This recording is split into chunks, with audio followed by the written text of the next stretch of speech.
नमस्कार, मैं निशा ठाकुर और आप देख रहे हैं मेट्रो मुंबई। वक्त हो गया है टॉप 10 बुलेटिन का। तो आइए एक नजर डालते हैं मुंबई की 10 बड़ी खबरों पर। आपने कई बहादुर अफसरों को देखा होगा, कई चोर पुलिस की कहानी सुनी होगी। आइए आज हम आपको लाइव सीसीटीवी फुटेज दिखाते हैं कि किस तरह पुलिस ने चोर को रेलवे ट्रैक तक दौड़ाकर पकड़ा। दहिसर रेलवे स्टेशन, वक्त 8:20। सब कुछ सामान्य है, आम दिन की तरह लोकल में भीड़ है, लोगों का आना जाना है। लेकिन ये क्या, अचानक हैंडीकैप के डब्बे से एक व्यक्ति चलती ट्रेन से कूदकर भागता है, उसके पीछे और एक व्यक्ति भागता है। दरअसल मुंबई के दहिसर पुलिस स्टेशन में तैनात पुलिस सिपाही श्रीकांत देशपांडे अपनी ड्यूटी खत्म कर 8 नवंबर को दहिसर रेलवे स्टेशन से घर जा रहे थे। तभी चलती ट्रेन से एक लड़का कूदकर रेलवे ट्रैक की तरफ भागने लगा और एक महिला चोर चोर की आवाज देने लगी। महिला की आवाज सुनकर ये पुलिस कांस्टेबल उस चोर के पीछे भागा और रेलवे ट्रैक पर दौड़ाकर रंगे हाथों पकड़ लिया। दहिसर पुलिस के इस बहादुर जवान की लाइव तस्वीर रेलवे स्टेशन पर लगी सीसीटीवी में कैद हो गई। सीसीटीवी में आप देख सकते हैं कि कैसे पुलिस का जवान पहले रेलवे प्लेटफॉर्म पर खड़ा है, कुछ देर बाद एक लड़का ट्रेन से कूदकर भागते हुए दिखता है, उसके बाद वो बहादुर जवान भी उसके पीछे भागता है और रेलवे ट्रैक पर दौड़कर उसे पकड़ लेता है। श्रीकांत देशपांडे आरोपी को पकड़कर बोरीवली जीआरपी के हवाले कर देता है। जांच में पता चलता है कि आरोपी एक महिला का फोन स्नैचिंग कर चलती ट्रेन से भाग रहा था। श्रीकांत देशपांडे ने अपनी जान की परवाह न करते हुए चोर को पकड़ा और उनके इस जज्बे को मेट्रो मुंबई सलाम करता है। दत्ता प्रसाद के साथ निशा ठाकुर, मेट्रो मुंबई। आमतौर पर आपने सुना होगा कि जो मर्द होते हैं वो बच्चियों पर, औरतों पर अत्याचार करते हैं, हैवानियत दिखाते हैं। लेकिन आज जो मैं जिस घटना से आपको रूबरू कराऊंगी, वो घटना जानकर, सुनकर आपकी रूह कांप जाएगी। इस बच्ची की मासूमियत देखकर अच्छे से अच्छा इंसान पिघल जाए, इस बच्चे के शरीर का जख्म देखकर आपकी रूह कांप जाए, लेकिन उस नामुराद के हाथ नहीं कांपे। बच्ची पर जुल्म करते वक्त औरत ममता की देवी मानी जाती है, लेकिन इस बच्ची को तकलीफ देने वाली और कोई नहीं बल्कि उसकी खुद की खाला है। मलाड पश्चिम के Malvani gate number 8 housing board इलाके से एक दिल दहला देने वाला घटना सामने आया है। आपको बता दें कि तकरीबन 10 वर्षीय मासूम बच्ची की सगी खाला साफिया अब्दुल्ला हमीदा शेख नामक 26 वर्षीय वहशी महिला ने अपनी भांजी के शरीर को गर्म पानी डालकर जलाया और उस पर जुल्म की सारी हदें पार कर दी। मामला 19 नवंबर को सामने आया, जब गंभीर रूप से जख्मी मासूम बच्ची अपनी जल्लाद खाला के घर से फरार हो गई और कुछ ही दूर जाकर स्थानीय लोगों से खुद की जान बचाने की भीख मांगने लगी। कहने लगी कि मुझे अपने घर पर रख लो, मुझे घर नहीं जाना। साफिया की पड़ोसी का बयान सुनकर आपको यकीन आ जाएगा कि मासूम आल्फिया ने बहुत सहा, लेकिन जब दर्द हद से बाहर हो गया तब उसने लोगों से मदद मांगी। फिलहाल पुलिस ने साफिया को हिरासत में ले लिया है और मासूम अल्फिया का इलाज जारी है। हितेंद्र पवार के साथ निशा ठाकुर, मेट्रो मुंबई। 26/11 के हमले के बाद मुंबई के समुद्री तटों की सुरक्षा के लिए हाईटेक बोट का इंतजाम किया गया था, लेकिन अब वो हाईटेक बोट लोगों के मनोरंजन का काम कर रही है।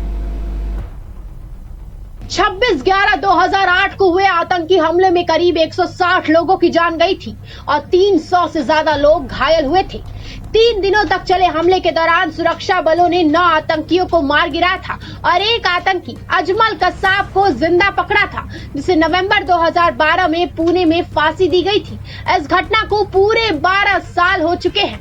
26/11 आतंकी हमले के बाद राज्य सरकार ने सीख लेते हुए हर समुद्र तट की सुरक्षा बढ़ाने का फैसला लिया है और सभी समुद्र तट के पुलिस थाने में हाईटेक स्पीड बोट लाई, जिसकी लागत 150 करोड़ की थी और कुल 28 hi tech speed boat Goa ship third limited company से लाई गई, जो 550 हार्स पावर कैपेसिटी के साथ जीपीएस सिस्टम और बुलेट प्रूफ जैकेट की भी सुविधा देती है। 26/11 के आतंकी हमले के बाद राज्य सरकार ने हाईटेक स्पीड मंगवाई थी, जो समुद्र और पानी में भी चलती है। लेकिन आज ये बोट सिर्फ लोगों का मनोरंजन का हिस्सा बन चुकी है।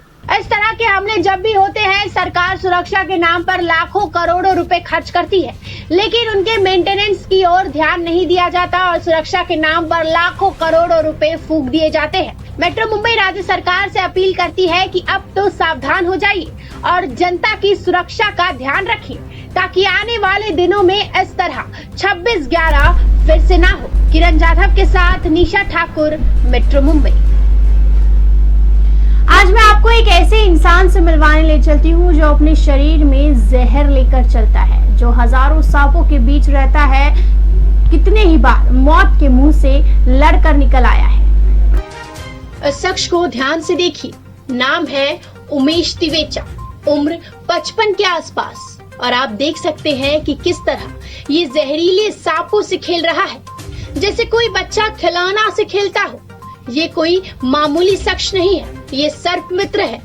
बोरीवली में कहीं भी सांप की खबर मिलते ही ये दौड़ पड़ते हैं उसे बचाने के लिए। इसके पहले कि लोग सांप को मार डाले, ये तुरंत पहुंचकर प्यार से सांप को पकड़ते हैं, फिर वापस उसे जंगलों में छोड़ देते हैं। मेट्रो मुंबई को जैसे ही खबर मिली कि उमेश तिवेजा आज भड़के हुए सांपों को आजाद करने वाले हैं, फिर क्या था, मेट्रो मुंबई के रिपोर्टर किरण जाधव और दत्ता प्रसाद जा पहुंचे तिवेचा के ऑफिस। फिर सफर शुरू हुआ बोरीवली से दहिसर के कंदारपाड़ा जंगल का। आगे आगे सांपों को थैली और डिब्बे में थामे तिवेचा और उनके साथी बढ़ रहे थे। पीछे मेट्रो मुंबई की टीम थी। फिर वो लम्हा भी आया जिसका हमें बेसब्री से इंतजार था। तिवेचा और उनके साथी एक एक कर जहरीली सांपों को बाहर निकालते और जंगल में छोड़ने लगे। ये देखिए, 2 फुट का स्ट्रेक्टिकल कोबरा, 3 फुट के बाम्बू पिट वाइपर को जंगल में छोड़ दिया गया। आज 5 सांपों को जंगल में छोड़कर उमेश तिवेचा ने राहत की सांस ली। पर्यावरण संतुलन के लिए सांप जरूरी है। सांप चूहों को खाता है और चूहे अनाज। अगर सांप ना हो तो चूहे हमारे हिस्से का अनाज भी चट कर जाएंगे। इसीलिए सांप हमारे दोस्त है, दुश्मन नहीं। पिछले 35 सालों से उमेश तिवेचा अपनी इंसानियत के इस फर्ज को बखूबी निभा रहे हैं। किंग कोबरा, धामन, सीक्रेट, वाइपर जैसे जहरीले सांप उमेश तिवेचा को दस चुके हैं। 5 बार मौत के मुंह से वापस लौटने के बाद अब उनका मौत का खौफ ही खत्म हो गया है। अब तक 1.25 लाख सांपों की जान बचा चुके उमेश अब मरते दम तक सांपों को बचाना चाहते हैं। मेट्रो मुंबई के लिए दत्ता प्रसाद, किरण जाधव, हितेंद्र पवार के साथ निशा ठाकुर की रिपोर्ट। कोरोना काल में ट्रेन में खाना मिलना बंद हो गया था। ट्रेन की पेनिट्री सिस्टम को, कैंटीन को पूरी तरीके से बंद कर दिया गया था, लेकिन अब उसे शुरू करने का फैसला लिया गया है। कोरोना काल में बंद की गई भोजन सुविधा को फिर से खोल दिया जाएगा। कोविड काल में खाने की सुविधा बंद थी। रेलवे बोर्ड ने शुक्रवार को एक पत्र में Indian railway catering and tourism corporation IRCTC को सेवा फिर से शुरू करने के लिए कहा है। रेलवे बोर्ड ने ये भी कहा कि यात्रियों को रेडी टू ईट भोजन उपलब्ध कराया जाएगा। यात्रियों की जरूरतों को पूरा करने और देश भर में रेस्टोरेंट, होटल और अन्य स्थानों पर रेलवे में पका हुआ भोजन परोसने के लिए सामान्य ट्रेन सेवा को फिर से शुरू करने का निर्णय लिया गया है। बताया जा रहा है कि इस सेवा से रेलवे में पेंट्री कार फिर से शुरू की जाएगी। भारतीय रेलवे ने कोरोना महासती के प्रसारण को रोकने के लिए इस सुविधा को बंद कर दिया था। ट्रेन में पका हुआ खाना परोसने पर रोक लगा दी गई थी। इसके अलावा प्लेटफॉर्म टिकट की कीमतों में भी बढ़ोतरी हो गई थी। अधिकारियों ने भविष्यवाणी की थी कि प्लेटफॉर्म के लिए टिकट की कीमतों में वृद्धि से रेलवे स्टेशन पर अनावश्यक भीड़ भाड़ कम होगी। वहीं ट्रेन का टिकट 15% सस्ता हो सकता है। News desk, metro Mumbai. Raj Thackeray को कुत्तों से कितना प्यार है ये तो सब जानते हैं। राज ठाकरे एनिमल लवर है ये भी सब जानते हैं। राज ठाकरे डॉग लवर है ये भी सब जानते हैं। अब एक बार फिर से उनके कुत्तों के साथ उनकी एक तस्वीर तेजी से वायरल हो रही है। कुछ दिन पहले ही राज ठाकरे ने नए घर में एंट्री की है। तब से कई लोगों में राज ठाकरे के घर को लेकर उत्सुकता दिखाई दे रहा है। लेकिन इस नए घर में राज ठाकरे के परिवार के कुत्ते हमेशा चर्चा में रहते हैं। राज ठाकरे का कुत्तों के प्रति प्रेम विश्व प्रसिद्ध है। अब नए घर में राज ठाकरे के कुत्तों की बात हो रही है। मनसे अध्यक्ष राज ठाकरे और मनसे नेता अमित ठाकरे की नए घर में अपने पालतू कुत्तों के साथ मस्ती करते हुए एक तस्वीर भी वायरल हुई है। नेटिजन्स ने उस फोटो को खूब पसंद भी किया। राज ठाकरे और अमित ठाकरे के साथ फोटो में दिख रहे कुत्तों का नाम मुसाफा और ब्लू है। राज ठाकरे डॉग लवर है और उनके घर में कुत्तों की कई नस्लें हैं। खास बात ये है कि उन कुत्तों के अलावा इनके पास 3 पग ब्रीड के कुत्ते भी हैं, जिनका नाम जेम्स, ग्रेट डेन है। वह कई सालों से राज ठाकरे के साथ रह रहे हैं, लेकिन उम्र के हिसाब से जेम्स का कुछ दिन पहले ही निधन हो गया था। अपने प्यारे कुत्तों की मौत से राज ठाकरे सदमे में आ गए थे। राज ठाकरे के घर की रखवाली करने वाली कुत्ती का नाम कन्या है। उनके बेटे अमित ठाकरे के कुत्ते मुसाफा और ब्लू है। हालांकि राज ठाकरे को सड़क पर भी कई बार आवारा कुत्ते दिख जाते हैं, लेकिन राज ठाकरे उन्हें बिस्किट जरूर खिलाते हैं। वो अपने कुत्तों को शिवाजी पार्क में घुमाते हुए भी देखे गए हैं। उनके पास अपने कुत्तों के लिए बिस्किट का भंडार है। वो अपने पालतू कुत्तों का खास ख्याल रखते हैं। ये अपने पालतू कुत्तों की देखभाल परिवार की सदस्य की तरह करते हैं। News desk metro Mumbai. Corona काल में लाखों करोड़ों लोग बेरोजगार हो गए और बेरोजगारी के चलते, भुखमरी के चलते उन्हें कोई ना कोई काम करना ही पड़ा। आइए आज हम आपको मिलवाते हैं मुंबई के बीए पास जूस वाले से। मुंबई में कोरोना महामारी के बाद अब हर कोई अपनी गाड़ी को पटरी पर लाने की कोशिश कर रहा है। बढ़ती बेरोजगारी को लेकर खुद का बिजनेस करने में जुट गया है। कोई अपना चाय का ठेला चला रहा है तो कोई वड़ा पाव का। लेकिन स्वराज पाटिल जो कि बोरीवली में रहते हैं और बीए पास है, बीए पास होने के बावजूद बेरोजगारी पर मात करते हुए उन्होंने खुद की अपनी लागत से गन्ने की गाड़ी शुरू करके बेरोजगार युवक को एक नया संदेश दिया है। ये है 26 वर्षीय स्वराज पाटिल, जो कि ग्रेजुएट होने के बावजूद उन्होंने गन्ने की जूस की अनोखी और प्राचीन गाड़ी लेकर गन्ने की जूस का बिजनेस शुरू किया। उनका मानना है कि कोरोना के महामारी के बाद मुंबई और देश भर में बेरोजगारी का संकट मंडरा रहा है। ऐसे में खुद का बिजनेस करने के एक सेल्फ सेटिस्फैक्शन और आत्मविश्वास का एहसास होता है। अगर आप में लगन और जीत हो तो कोई भी काम छोटा बड़ा नहीं होता और अपने दम पर एक बड़ी छलांग लगाई जा सकती है। दत्ता प्रसाद के साथ किरण जाधव और निशा ठाकुर, मेट्रो मुंबई। अब तक तो सिर्फ नवाब मलिक ही समीर वानखेड़े के खिलाफ ट्वीट करते थे, उनकी निजी दस्तावेज सार्वजनिक करते थे, लेकिन अब इस राह पर उनकी बेटी नीलोफर भी चल चुकी है।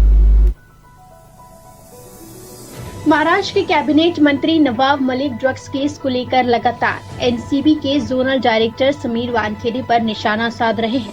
इस बीच मलिक की बेटी नीलोफर मलिक खान ने शनिवार को समीर वानखेड़े की शादी का कथित निमंत्रण पत्र और सर्टिफिकेट पेश किया है। नीलोफर मलिक खान ने ट्विटर पर निमंत्रण पत्र और सर्टिफिकेट की कॉपी पोस्ट करते हुए लिखा, वानखेड़े और उनका परिवार सभी सबूत होने के बावजूद इनकार कर रहा है। ऐसे में यहाँ सबके लिए एक और सबूत पेश है। ये है समीर दाऊद वानखेड़े की शादी का निमंत्रण पत्र।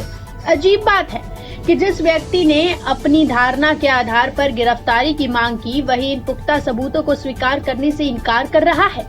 आपको बता दें कि शुक्रवार से मलिक परिवार और वानखेड़े परिवार के बीच ट्विटर पर जंग जारी है। शुक्रवार को नवाब मलिक ने ट्विटर पर सुबह प्रेस कॉन्फ्रेंस करने की जानकारी दी तो समीर वानखेड़े की पत्नी क्रांति रेडकर ने ट्वीट कर कहा, वाह क्या खौफ है, सोते जागते उठते बैठते नवाब चाचा सिर्फ समीर वानखेड़े के बारे में सोचते हैं।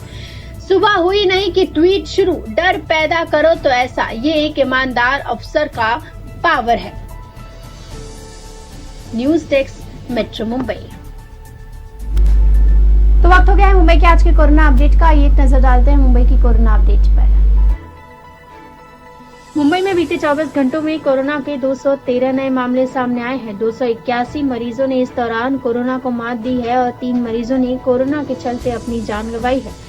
31,801 लोगों की टेस्टिंग की गई, जिसमें से 213 लोग पॉजिटिव पाए गए। मुंबई में इस वक्त 2,577 लोग कोरोना से जूझ रहे हैं। एक्टिव कंटेनमेंट जोन एक भी मौजूद नहीं है और सील बिल्डिंग की संख्या 12 है। News desk metro Mumbai. Aryan Khan जो कि क्रूज ड्रग्स मामले में 28 दिनों तक जेल में बंद थे, अब कोर्ट ने जब उनकी जमानत ऑर्डर्स जो है वो जारी किए हैं तो जिसमें साफ लिखा हुआ है कि आर्यन के खिलाफ कोई भी सबूत नहीं मिले हैं। बॉम्बे हाईकोर्ट ने बॉलीवुड अभिनेता शाहरुख खान के बेटे आर्यन खान और 2 अन्य को शराब के नशे के मामले में कहा कि प्रथम दृष्टया उसके खिलाफ कोई सबूत नहीं मिला है जिससे ये साबित हो कि उसने अपराध करने की साजिश रची थी। न्यायमूर्ति NW सांबरे की एकल पीठ ने 28 अक्टूबर को आर्यन खान, उनके दोस्त अरबाज मर्चेंट और एक फैशन मॉडल मुनमुन धमेचा को 1-1 लाख रुपए के निजी मुचलके पर जमानत दे दी थी।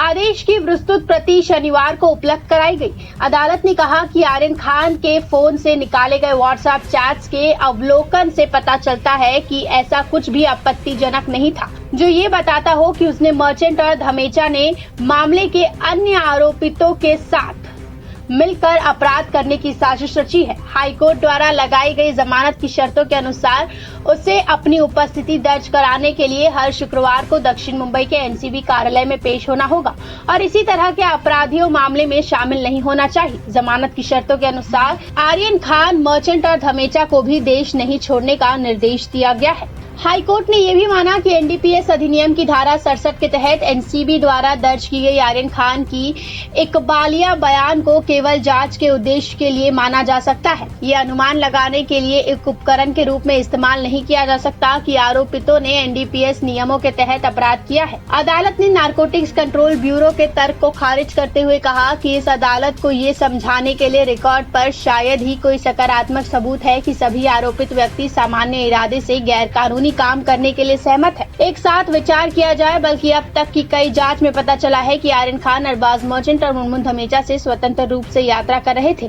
और कथित अपराध पर कोई मुलाकात नहीं हुई है। जस्टिस सांबरे ने कहा कि अगर अभियोजन पक्ष के मामले पर भी विचार किया जाए तो ऐसे अपराध के लिए अधिकतम सजा 1 वर्ष से अधिक नहीं होना चाहिए। आर्यन खान 30 अक्टूबर को आर्थर रोड जेल से बाहर चला गया था। News desk metro Mumbai.